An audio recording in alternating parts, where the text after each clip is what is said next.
follow on with looking at the Old Testament story this week, and this wonderful story of Joseph. I just love the families from the Old Testament as you read about them. I think it makes us realise that God's love for us goes well beyond what sort of people we are. I loved the sermon that Sandy gave the other week, where she described the family of Jacob and Joseph as being a bit like The Only Way is Israel, as opposed to The Only Way is Essex. And I remember us doing a seminar on it as when I was training to be a curate, and the story of Jacob was titled The Used Car Salesman. And he is a bit like that, really. He's a wheeler and a dealer, and he's up to all sorts, and he won't be outdone. And in a way, that's how he continues, as we see in this story, where he's now a father. The understanding, or our understanding of what it's like to be family in those times, is quite different from perhaps what we think of now. It's what they call a kinship-based society. So the older brothers bring up the younger ones, and I guess it's changed in our society because we have much smaller families now.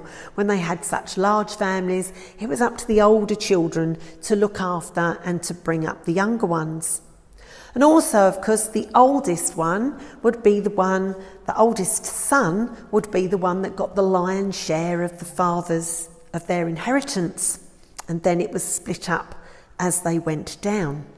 The daughters, of course, had a totally different role and were not included in any of this, which is why we don't hear about the females so much.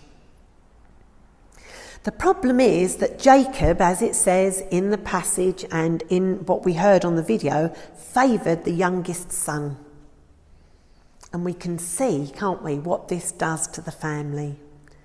There's fear and jealousy creeps in, because he's encouraging his brothers he's encouraging Joseph even to tell tales on his brothers. In the beginning of that Bible passage, it says that Joseph brought bad reports of his brothers to his father. And then one of the reasons he sends Joseph out to see what his brothers are doing in the fields, he said, is so that you can come back and report back to me what they're doing and what's going on.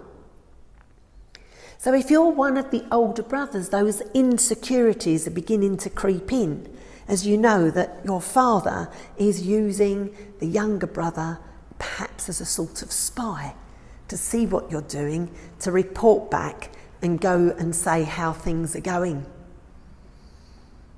And of course it encourages distrust from the older brothers because they become fearful of him.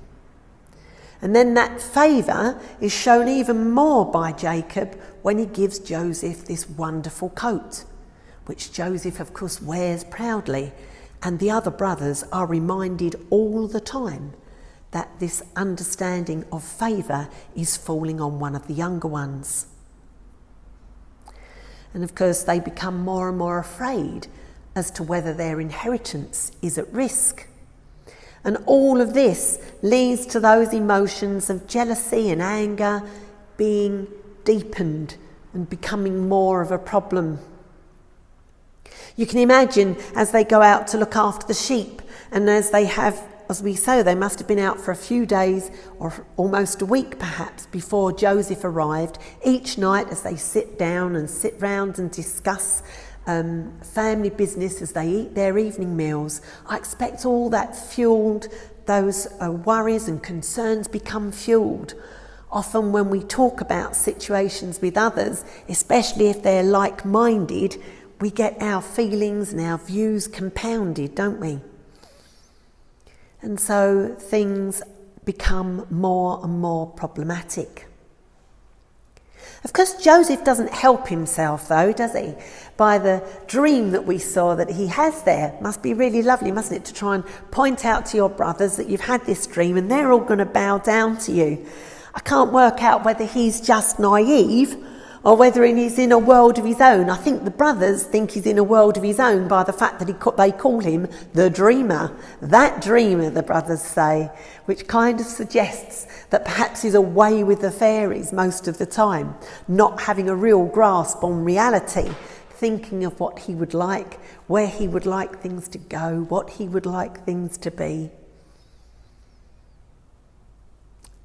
The only time he gets pulled up a little short, we didn't see it in the video clip there, is when he tells his father about a similar dream that he has where even his mother and father bow down to him, at which point his father suggests he might be pushing the boundaries a little bit. As the story moves on, we see that ultimately they sell Joseph into slavery. This is a real betrayal. In a family where the older brother is meant to take care of the younger one, we could see there Reuben's slight fears and anxieties being, coming to the surface when he says, no, we mustn't kill him. And obviously he, perhaps while he went to look after his section of the flock, was trying to think how he could get rid of this. But events take their course, and by the time he gets back, Joseph has already been sold. The family at that time are meant to be your solace, your protection, the place you go to be looked after, the place you know that where you will be taken care of. And they sell him into slavery.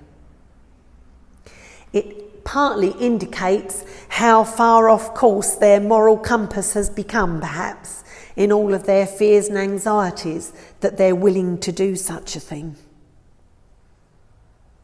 So let's just take a moment to think about what